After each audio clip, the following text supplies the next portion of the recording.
दोस्तों, इससे पहले हमने एक वीडियो बनाए थे सीसीएम का बेसिक नॉलेज के ऊपर और ये बताए थे कि सीसीएम का फुल फॉर्म होता है कॉन्टिन्यूअस कास्टिंग मशीन।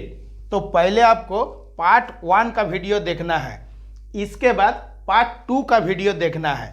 सभी फ्रेंड का रिक्वेस्ट क्या था कि वीडियो हमको ढूंढने पे ठीक से मिलता नहीं है, इसीलिए पार्ट 1, 2, 3 करके समझा दीजिएगा तो पार्ट बाय पार्ट देख लेंगे और प्रैक्टिकल में काम करने में कुछ दिक्कत नहीं होगा।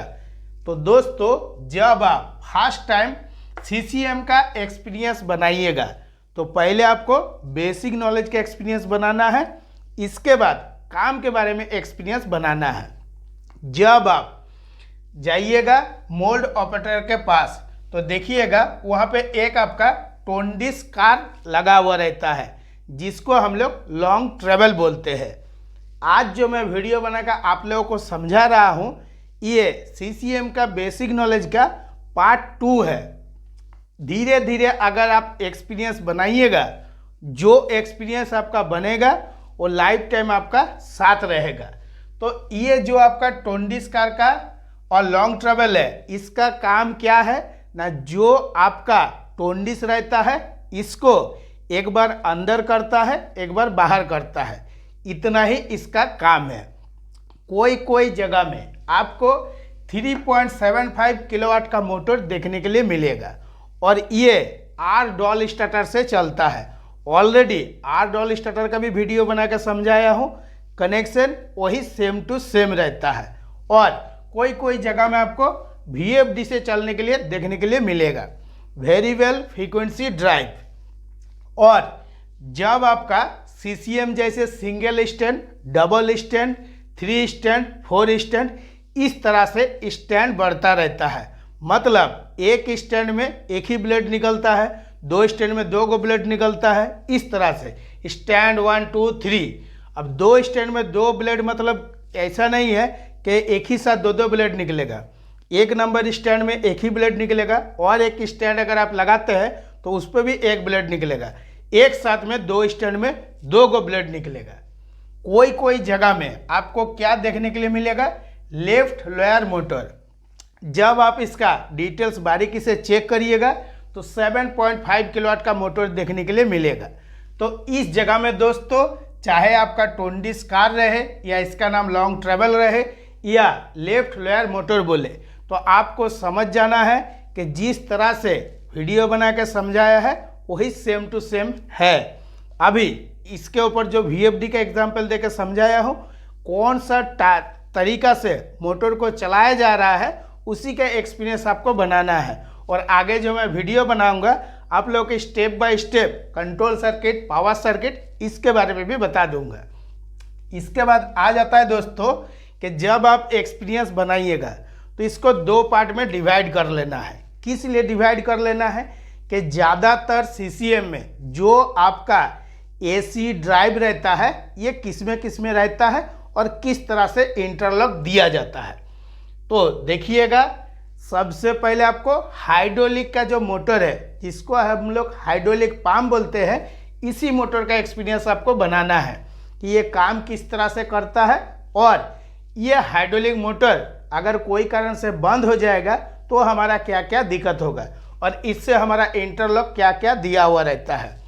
ज़्यादातर एक 4x7 या 6x11 जो आपका मशीन का साइज है, इसमें आपको देखने के लिए मिलेगा हाइड्रोलिक में 18.5 किलोवाट का। जब आप कोई जगह में सीसीएम में काम करते हैं और प्राइवेट कंपनी और इंडस्ट्रियल में इंटरव्यू देने के लिए जाते हैं तो आपसे यही क्वेश्चन पूछता है कि हाइड्रोलिक में कितना किलोवाट का मोटर था।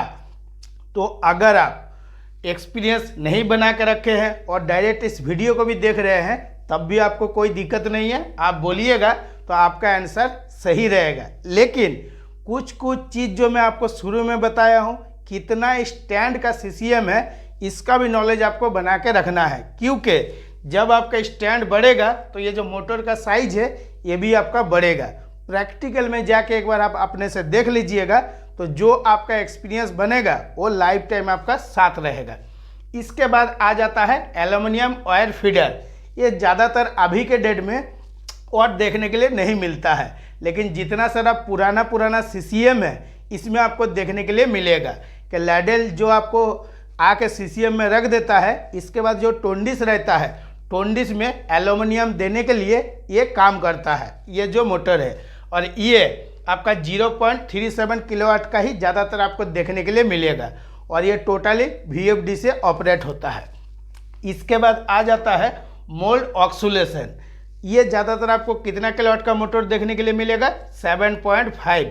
तो ये जो हम लोग मोटर लगा के रखते हैं तो आखिर इसका काम क्या है ना, जो आपका कॉन्टिन्यू लिक्विड मेटल यानी कि हम लोग क्या बोलते हैं, लिक्विड मेटल का ब्लेड बनता है, तो इसमें जो आपका मोल्ड असेंबली जैकेट रहता है इसको सिर्फ धुकुर धुकुर धुकुर धुकुर इस टाइप से काम करता है। किस लिए करता है कि कोई भी कारण से मोल्ड में आपका लिक्विड मेटल चिपकना नहीं चाहिए, इसीलिए कंटिन्यू इस टाइप से वाइब्रेशन होता रहता है। इसी के वजह से क्या होता है, किसी भी हाल में जो लिक्विड मेटल है, जो कॉपर का मोल्ड ट्यूब दिया हुआ रहता है, इसमें आपका चिपकता नहीं है। इसको हम लोग एगो टेस्टिंग भी करते हैं कि 1 मिनट में ये जो मोल्ड असेंबली जैकेट है ये कितना बार अप डाउन कर रहा है। ज़्यादातर प्रैक्टिकल में हम लोग क्या देखते हैं कि 1 मिनट में 60 बार अप डाउन हो रहा है या नहीं हो रहा है। इसके बाद आ जाता है विड्रॉल एंट्री का मोटर। ज़्यादातर आपको देखिएगा 3.75 किलोवाट का मोटर देखने के लिए मिलेगा, विड्रॉल एंट्री और विड्रॉल एग्जिट। तो इसमें दोस्तों जब आपका मशीन का साइज चेंज होता है, कोई जगह में मोटर का साइज भी चेंज होता है, इसीलिए मैं आप लोगों को बताया हूँ।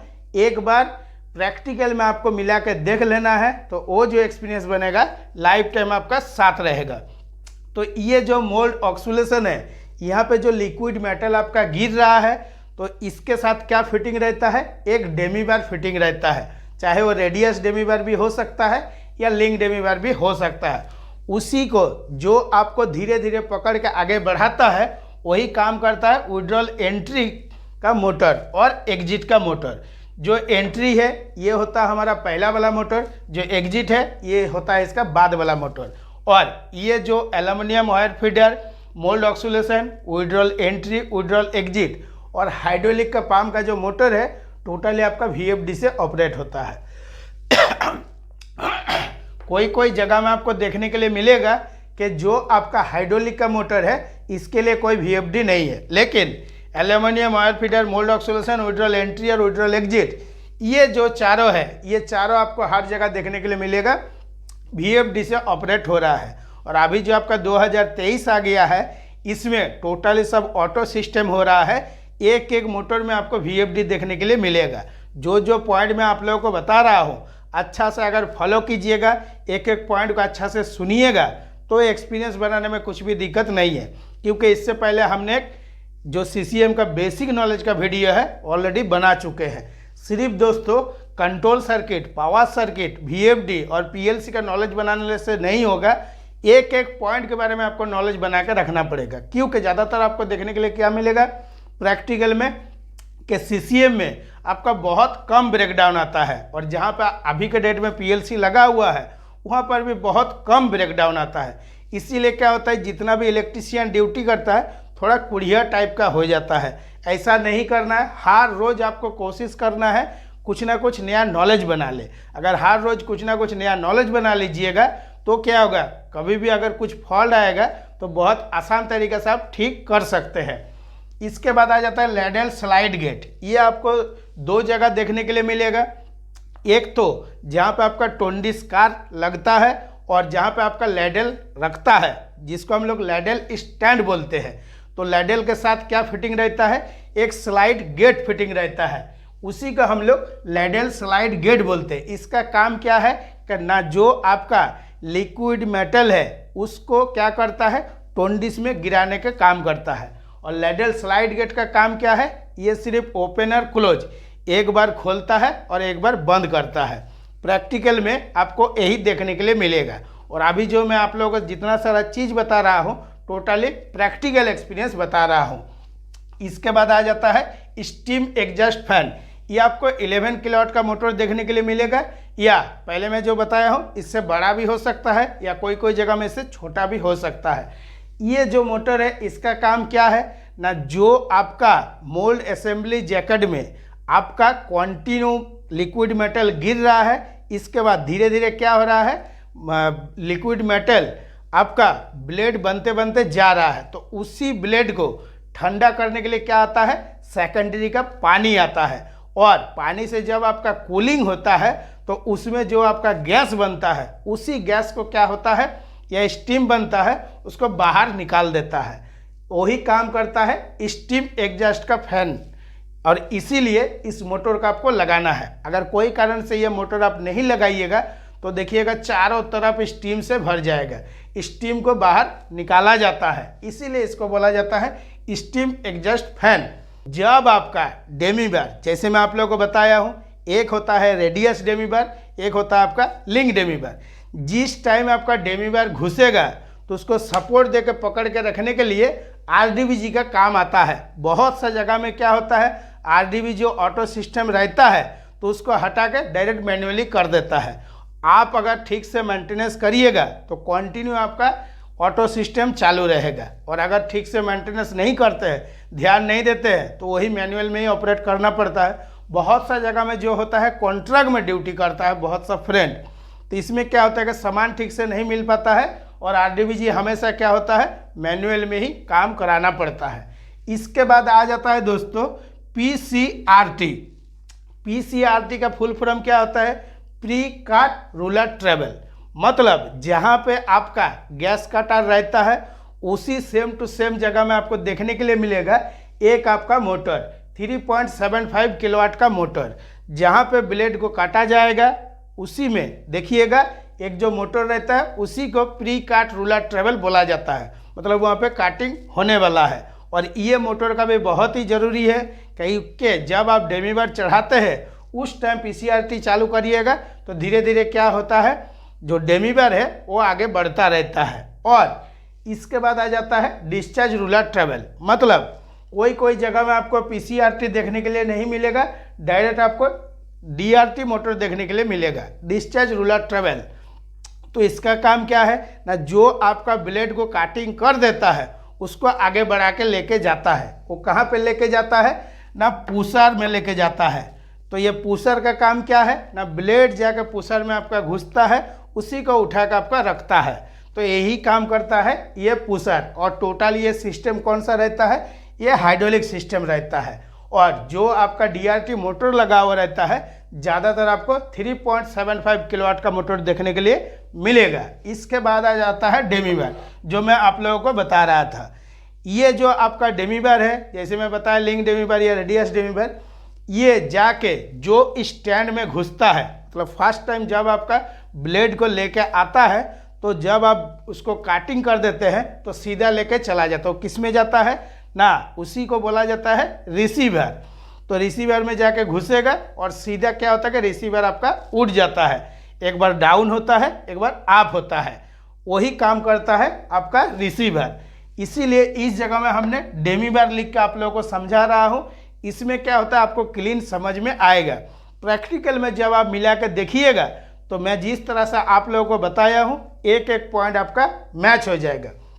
इसके बाद आ जाता है रेडी टू कास्ट ना। ये जो आपका आरटीसी है, आरटीसी होता है सीसीएम में मेन चीज। अगर आरटीसी का जो इंटरलॉक है इसको अगर आप अच्छा से समझ लीजिएगा तो सीसीएम चलाने में आपको कुछ भी दिक्कत नहीं होगा। तो इसमें आ जाता है, इससे पहले जो हम वीडियो बनाए हैं बेसिक नॉलेज का, वहीं से आपका स्टार्ट होता है ना। प्राइमरी वाटर के साथ आपका इंटरलॉक दिया हुआ रहता है, हाइड्रोलिक के साथ इंटरलॉक दिया हुआ रहता है, aluminium mould oxidation withdrawal entry exit, ये जो 4 गो ड्राइव है, चारों ड्राइव से आपका इंटरलॉक दिया हुआ रहता है। ड्राइव अगर हेल्थली रहेगा तभी आपका आरटीसी आएगा। कोई कारण से ये चारों ड्राइव में से कोई एक ड्राइव आपका ट्रिप रहेगा, किसी भी हाल में आपका आरटीसी नहीं आएगा। प्राइमरी वाटर या हाइड्रोलिक मोटर बंद रहेगा तो किसी भी हाल में आपका आरटीसी नहीं आएगा। इसीलिए 2 पार्ट में हमने डिवाइड कर दिए, यहाँ से लेके यहाँ तक का अलग पार्ट कर दिए और इधर का अलग कर दिए। इससे क्या होगा, आपको ये कन्फर्म हो जाएगा कि आखिर जो आरटीसी का इंटरलॉक है वो किस तरह से दिया हुआ रहता है। इसके बाद जो आपका नेक्स्ट वीडियो आने वाला है वो है पार्ट 3 का। और अभी जो आप ये देख रहे हैं इसी टाइप से सेम टू सेम मैं ऑनलाइन क्लास पे भी समझाता हूँ, और बहुत सा ऑनलाइन क्लास में स्टूडेंट है जो आपको प्रैक्टिकल करके दिखा देता है। जिस तरह से अभी आप इस वीडियो को देख रहे हैं, लेकिन प्रैक्टिकल वीडियो अपलोड है लेकिन उसको आप ढूंढ के निकाल नहीं पाते हैं क्योंकि आप ठीक से सर्च नहीं करते हैं। जैसे ही आप लिखिएगा कॉन्टिन्यूअस कास्टिंग मशीन या CCM टेक्नीशियन तपन, तुरंत आपके पास प्रैक्टिकल वीडियो आ जाएगा। तो इस वीडियो को देखने के बाद जब आप प्रैक्टिकल वीडियो के साथ मिला के देखिएगा तभी आपका अच्छा एक्सपीरियंस बनेगा। और अगर आपको और एडवांस नॉलेज चाहिए बेसिक से लेके एडवांस तक, तो आप मेरा ऑनलाइन क्लास ज्वाइनिंग कर सकते हैं। आज के वीडियो के लिए इतना ही। नमस्कार, जय हिंद।